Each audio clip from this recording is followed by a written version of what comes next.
அதிமுக கொண்டு வந்த நம்பிக்கையில்லா தீர்மானத்தின் மீது தற்பொழுது சட்டப்பேரவையில் விவாதம் என்பது நடைபெற்று வருகிறது. இந்த விவாதத்திற்கு பிறகாக வாக்கெடுப்பு என்பது தொடங்கப்படும். இந்த நிலையில இது தொடர்பான கூடுதல் விவரங்களை எமது செய்தியாளர் பாஸ்கர் வழங்க கேட்கலாம். பாஸ்கர், வணக்கம். இந்த நம்பிக்கையில்லா தீர்மானத்தினுடைய தற்போதைய நிலை என்ன?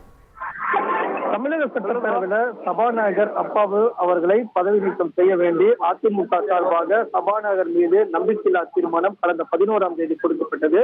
அதைத் தொடர்ந்து வினாக்கள் விடைகள் நேரம் முடிவுற்ற பிறகு சபாநாயகர் அப்பாவு அதிமுக சார்பாக நம்பிக்கையில்லா தீர்மானம் கொடுக்கப்பட்டிருக்கிறது. அது விதி 70 கீழே இது விவாதத்துக்கு எடுத்துக் கொள்வதற்கு இசைவு இருக்கிறதா இல்லையா என்பது குறித்து பேரவையினுடைய முடிவுக்கு விடுகிறேன் என்பது குறித்து சபாநாயகர் அறிவித்தார்.